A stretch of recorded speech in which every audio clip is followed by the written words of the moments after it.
Hello, friends of the paranormal. This is your co-host Stu, and I'm here with the paranormalist Patty Wilson. Patty, how are you this gorgeous, hot day? I am cool, so I'm happy Well, I, because it's I like kind of 98 am. degrees here this afternoon. Yeah, I had to go buy a new air conditioner because the one here in my office, it's a portable type, and it yesterday was the first day I tried to even to turn it on, and it did nothing. So I had to go buy a new one. And oh well, not going to talk about the weather again. So, once again, our subscribership is inching up, and I really, really do appreciate that. And I would like to thank, I believe it was Nikki. I'm sorry, Nikki, I did not have it up. Nikki bought us some coffee, which was very nice. The link for the Buy Me a Coffee Thank is you. down in the description below the episode. If you are not subscribed, please consider subscribing. Please consider clicking the like button if you like our episode. Everything else Paranormalist Podcast related is in the description. And I am exhausted, so I think I am done talking, except for saying, what's our topic for today? So today we're going to visit the Titanic. Oh, okay. There is that might not sound like a set of ghost stories and stuff, but there are some really interesting components to the story of the Titanic. So just a brief, I know 99% of the people probably know it. There's one gentleman out there that I know is a big fan of the Titanic. So I will tell you though just the background real quick. So the RMS Titanic was a British luxury passenger liner. It was the largest ship ever built at the time. It set sail on April 15th of 1912 on its maiden voyage from Southampton, England to New York City. And it was billed as the unsinkable Titanic. And to me, that was just tempting God, or fate or whatever. So it was filled for its maiden voyage with three classes of passengers. There were the ultra rich who, were on board for this historic journey. And you'll recognize some of the names as we go through the story.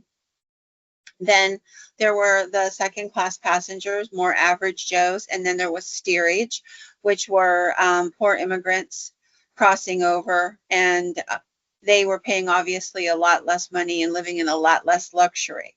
But here we go. Now the ship was owned by the White Star Line, which was a subsidiary of the American-owned Mercantile Marine Company. Interestingly, just in a little aside, the White Star Line had a office where you would go in and what have you to either buy tickets or to, when you got done with the journey.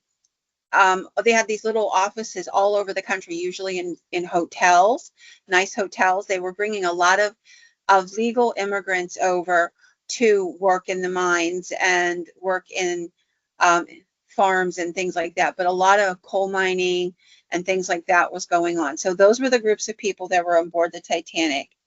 It is also known as the deadliest peacetime maritime disaster in history. Over 1,500 people lost their lives.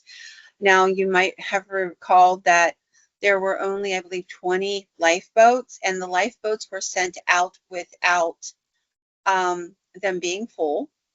And there were a lot of folks who went down with the ship, literally. So let's begin.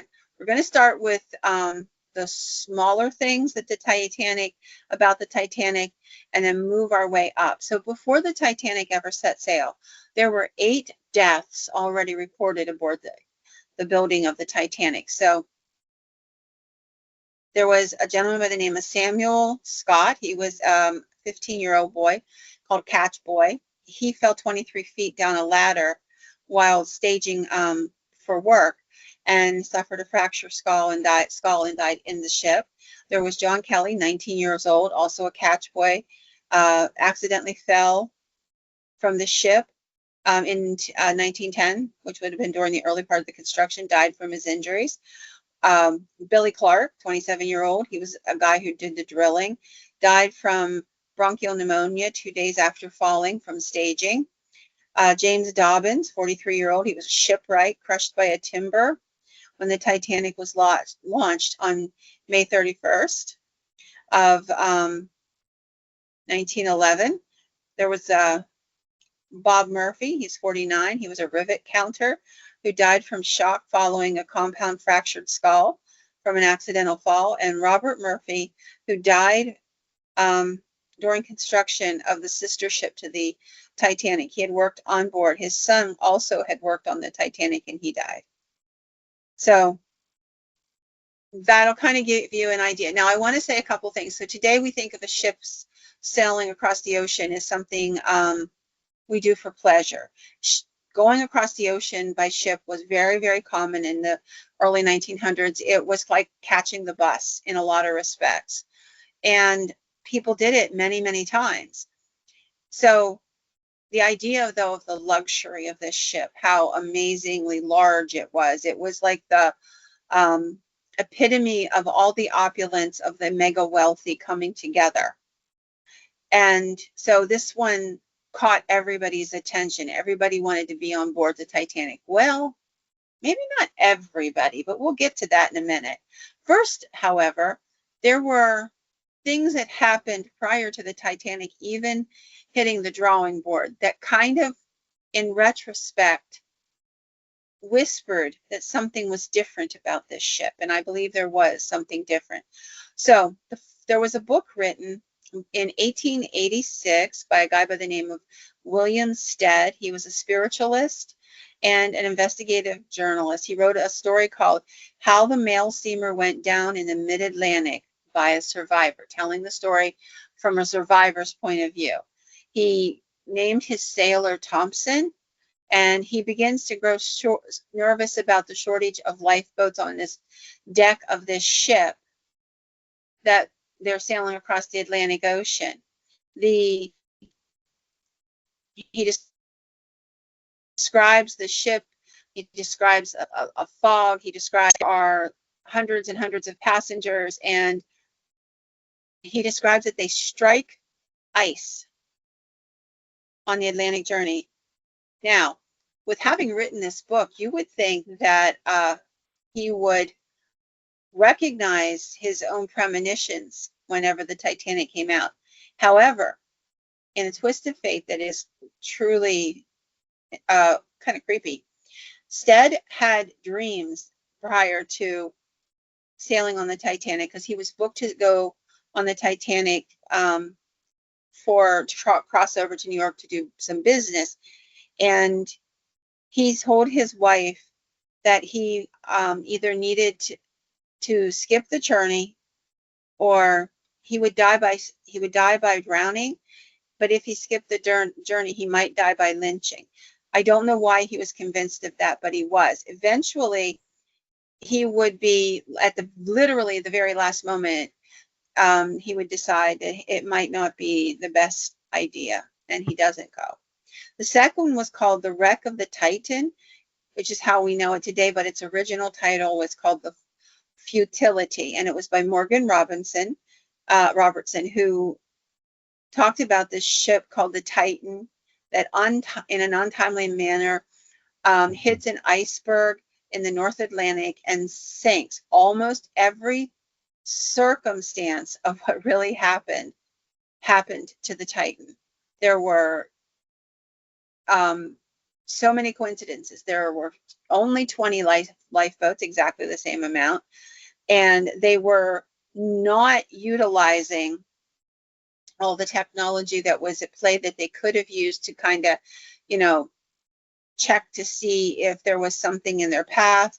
They were going too fast and in a slightly different direction, and then there was word of the iceberg. All of this happens in reality as well, and they slow the ship down a little bit, and then the captain decides at the last minute to speed it up and try to beat the iceberg, and this is what puts them on the collision course. It is so amazing that it was so close. Now, here's the most interesting part. He got almost the exact same number of passengers, and in the story about the Titan, 1,500 people also died. The book was reissued. It really made no flap at all. Nobody wanted to deal with it. They thought it was just a boring story. It would never happen. This guy was also a writer for a local newspaper. He kind of got his chops busted because he was wasting time on this, was told to put it away. It was a stupid work of fiction. And then after this, they discovered that the wreck of the Titan exists, even though it had lousy sales, and they reissue the book. And they would later say that he was clairvoyant. And he said, that's not true at all. I just knew what I was writing about. I knew that this was going to happen one day, but I don't know how I knew. So I thought that was really interesting that, there were two authors who told the same story years before this actually occurred. So I thought that was really fascinating. Now, we're going to get to ghost stories in a minute, and I think I'm going to leave you with one of the most interesting ghost stories I know on this subject.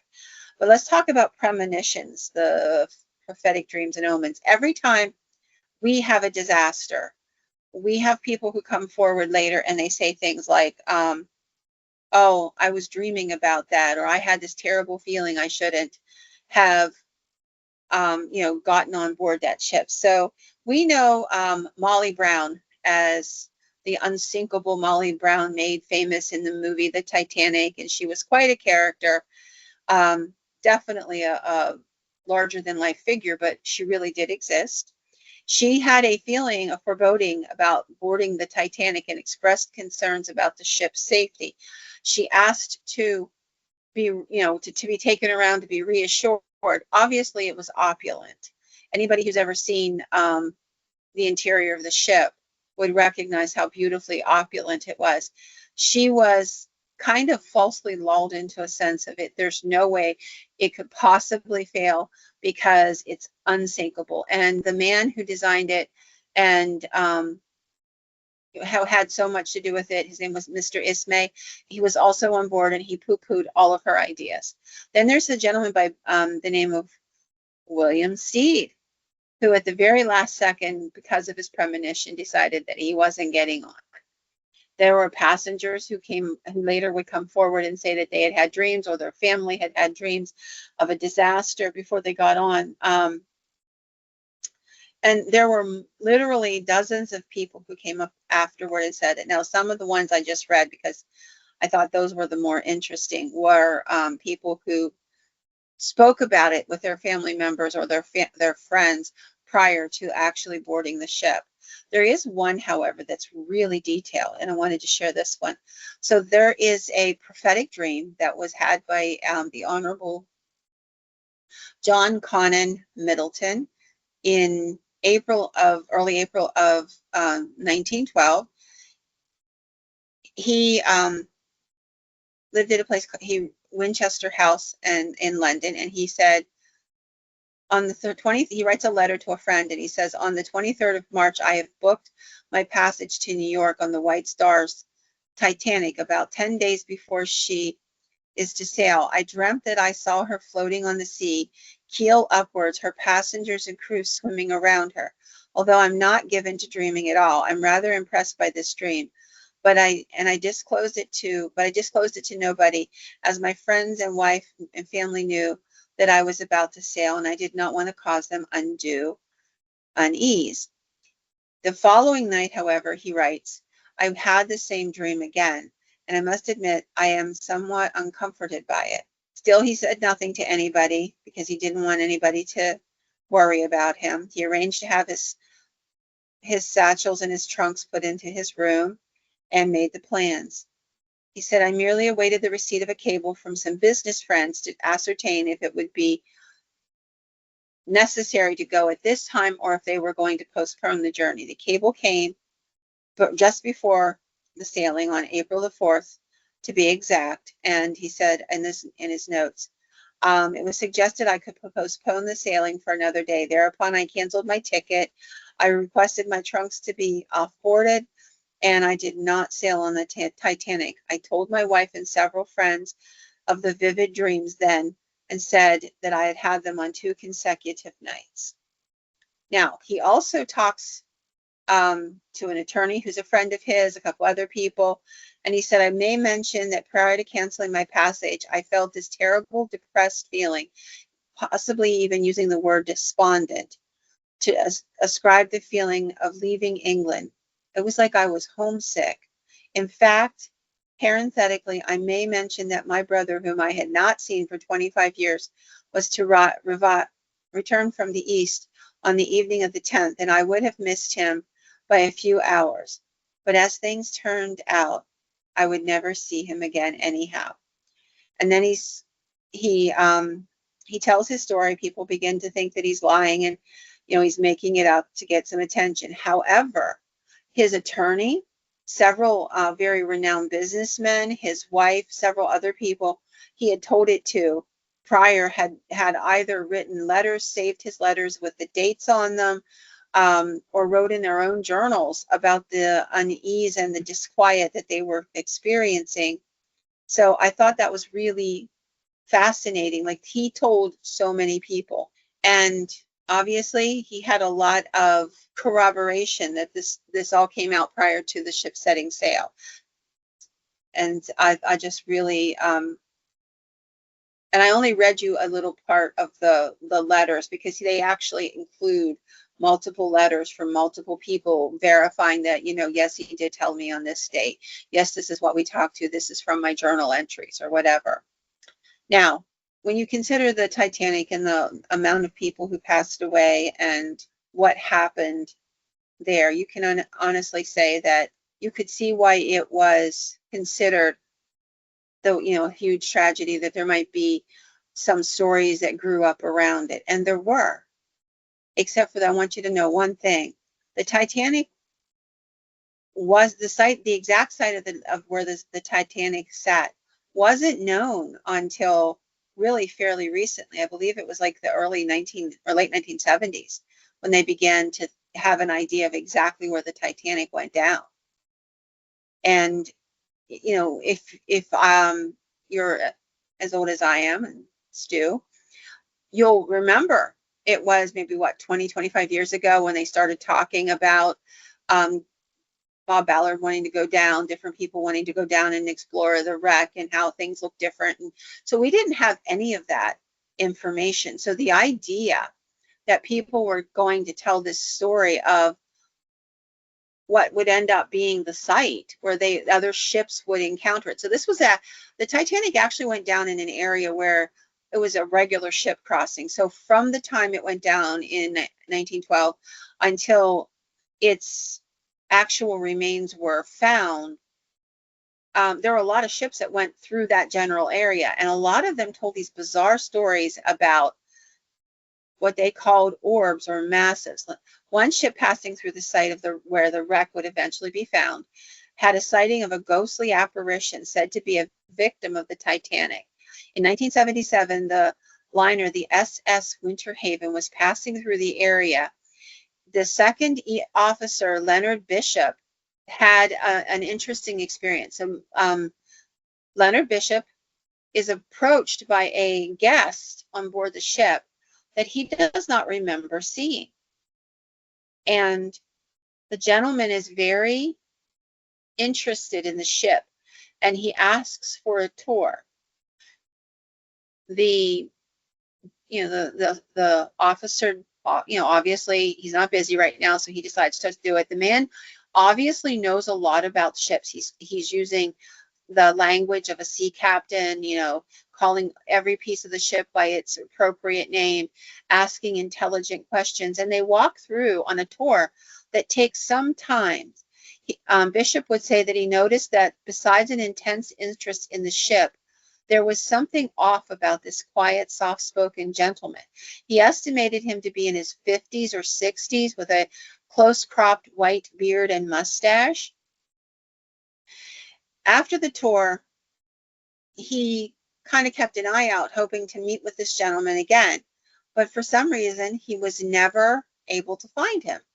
He would go to the dining hall and different places, and he just never bumped into him. He thought it was a bit odd, and it made this guy and the long and intense conversation they had even more memorable. So Bishop, just kind of keeps the story to himself a little bit. It's only years later that he comes across a book or about the Titanic, and he opens it up, and to his absolute shock, the man who was the captain of the Titanic, Edward Smith, who had been dead since 1912, remember this was 1977, is the man he saw and took on a tour. I thought that was fascinating. Now, he also haunted the area, and others have had experiences with him. So Smith has been reportedly seen on other vessels crossing through the area of the wreck. He's even said to haunt his childhood home in England, and the previous homeowners, Nell and Louise Bonner, rented the house for about 10 years, and they said that during their tenure in his family home, that they had a lot of paranormal activity, nothing terrifying, but banging in the walls, whispers, noises, sounds of somebody walking, cold spots that would walk right through you, floods in the kitchen where they would come in and find water, masses of water laying on the floor, and full-bodied apparitions of Smith himself seen in the master bedroom. Now, for those who don't know it, Smith's a really controversial figure. There is no specific answers as to what happened on the Titanic. We have really great guesstimates. We have some witness testimony from the survivors and what have you. There are those who said that Smith was a terrible person. He wasn't paying attention to his job, that he had been hired to sink the ship. There's 100 different theories. And of course, he died on the ship. He went down with the ship, as was the tradition. And is it that he's not resting because he made a mistake? Is it because he is being blamed for something that he couldn't foresee? But apparently, Captain Smith is not resting well. There are also some other really interesting hauntings. So, for example, after the Titanic was discovered, there was a huge hullabaloo about disturbing it. There were people who said, this is a grave site. Let them alone. Don't take the stuff up. Don't try to take the bodies out. And you could see that, there were people concerned about conserving this site as what it was, a memorial to the death of 1,500 people, and possibly a memorial to the hubris of mankind. There were others who saw, historical data that needed to be sifted through. There were others who thought, dude, we could make money off of this. And that became one of the biggest concerns by a lot of people, is we don't want people over here making money from this. So there were a lot of rules about what could be taken and what could not be taken. However, they have removed from the area of the Titanic multitudes of small items and things. So, for example, years ago when my kids were young, we went to see the Titanic exhibit when it went to Pittsburgh, and it was a really fascinating. They had the entire setup as though you were walking through a berth for, first class, middle class, steerage. They had the dishes, some of the dishes from the actual Titanic. They had a room that was filled with ice. It was this huge mass of ice. It was so cold. And when you went in, you were given this little card, and on it would have been one of the persons who had boarded the Titanic. And you would follow through the whole journey through the museum as though you were the person on that card. So if you were, somebody wealthy and well-to-do, you would find your name on the first class roster, or vice versa, if you're in steerage, on the steerage roster. And then when you get to the room of the ice, on the wall are all the names of the survivors and all the names of those who went down. Obviously, a lot more people in steerage went down than in the first class. And then it would tell you that for each of those people, their fate, and you could look up more information on them. It was interesting and fairly intense for two little boys about 12 and 14 years old. And it really was memorable. and there were real items from the Titanic on display in each room. There is, however, a couple displays that are well known because of what goes on around them. So there's an exhibition. It was called Titanic, the art exhibition at the Luxor Hotel and Casino in Las Vegas, Nevada. There were over 300 actual items from the ship there, and visitors and staff began to have experiences. They would report feelings of being watched or followed when they were walking through the exhibit. They heard disembodied voices and footsteps following them, or they were poked or prodded or pushed by unseen hands. There were sightings of apparitions lurking in halls and corridors, particularly focusing on specific items in specific rooms. There was an artifact expert by the name of Joe Zimmerman who was particularly tormented by the spirits. He would claim he was constantly experiencing having his hair or his clothing yanked. His name would be whispered while he was alone in a room working with the artifacts. And he said he even heard phantom music playing. So a lot of these people began to understand that these items came with attachments, if you will. The Luxor exhibit had the apparition of Frederick Fleet. Now, Frederick Fleet would go down in history because he was the lookout on the RMS Titanic the night that the iceberg hit. He is the guy who spotted it and tried to warn the crew. Fleet survived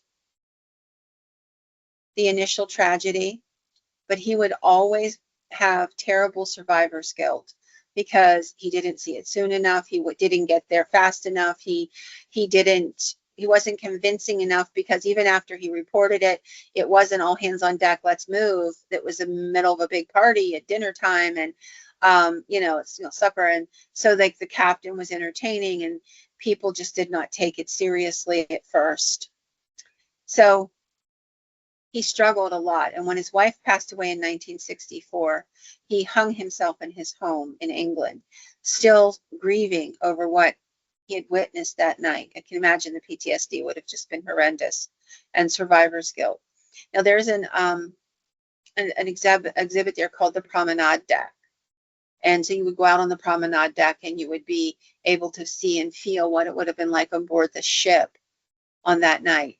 Why he has appeared on that deck on multiple occasions, nobody knows. And it is a reproduction, but it's something about either one of the pieces in the exhibit or just his guilt, and the fact that so much energy is focused on the Titanic events at that exhibit has seemed to have caused him to end up there. Another apparition seen on that exhibit is the woman in a black dress. She's in a long black dress. Her hair is pinned up in a bun, and she's seen walking along. They're judging from her clothing, probably middle class, and they have no idea who she was. Remember, the people that were in steerage and in middle class might not have had photographs and stuff like that, and maybe their family didn't survive to even, to say so. But she has been seen on multiple occasions by both staff and by guests. And now there's another story from there that said that on the opening day of the exhibit, a photographer was getting ready for the event. He claimed that he was setting up his cameras when he was surprised to see a woman in period clothes walking down the grand staircase. What a great shot, he probably thought. He said that he had been told that there were not supposed to be anybody in costume for the event, and nobody had yet arrived. However, thinking that this person had kind of carried the idea further, he called out to them and said, "May I take your photograph?" She did not say a word. She stopped and stood standing there as if in a trance. She stared at him for a few seconds while he waited for her permission, and then simply vanished into thin air. The artifact exhibit has been caught, has an apparition. It was caught on film and on audio as well. So here's an example of how the strange series of events would happen. There was a photograph of Bruce Ismay, the the chairman of the and managing director of the White Star Line, who was on board the ship. And by the way, he chose to be among the first to be put on the lifeboats. There's a lot of controversy around him because he was seen as a coward to have left women and children on board the ship and taken the seat for himself. I don't think he ever quite outlived that in his lifetime. Anyhow, he was there, and there's a big picture of him. And one morning when the staff opened up the exhibit, they found the photo of him laying on the floor in the entryway, and it was carefully propped up against a wall. It was completely perfect, just as it had been the night before, except it was not on the wall anymore.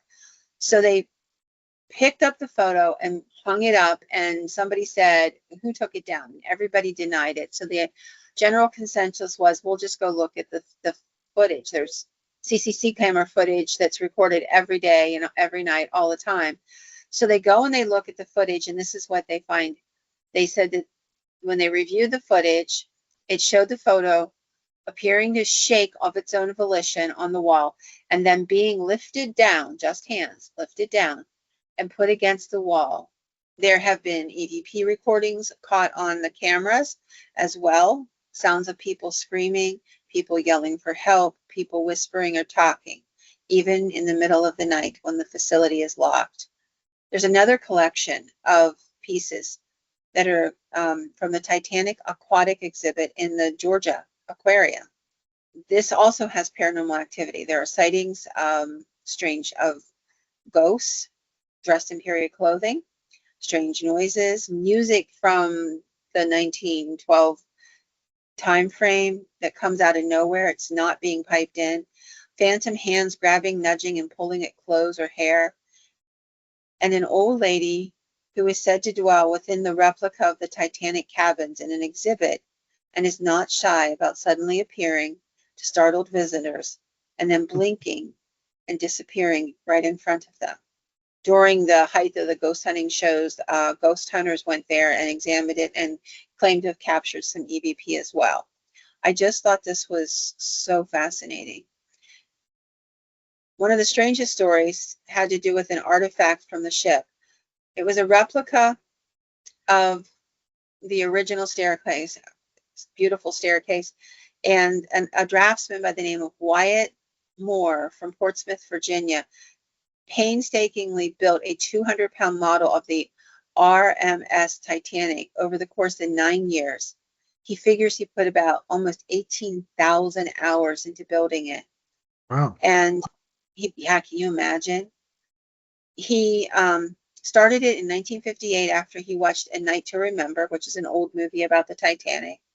And it just became an obsession to him.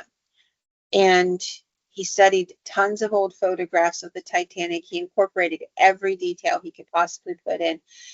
And he found himself spending literally hundreds and hundreds of hours throughout, different weeks working on this creation. When it was done, it was displayed along with photographs. And he had them come in and take photographs of the entire, assemblage. And here's where it gets interesting. As they took photos of the ship itself, he could hear anomalous noises. Those in the room as well could hear these noises coming from the massive model sitting there in his home being photographed. And later, mysterious entities began to appear in the shots. They would be images that took him unawares. He said, I couldn't make it out until I looked very carefully at the photos, and I would see a bald man's head with a handlebar mustache. And I would say to myself, what is he doing in the photo? Where did he come from? And in addition, a creepy ghost man with and a spectral man and a woman looking out of portholes just above the lifeboats.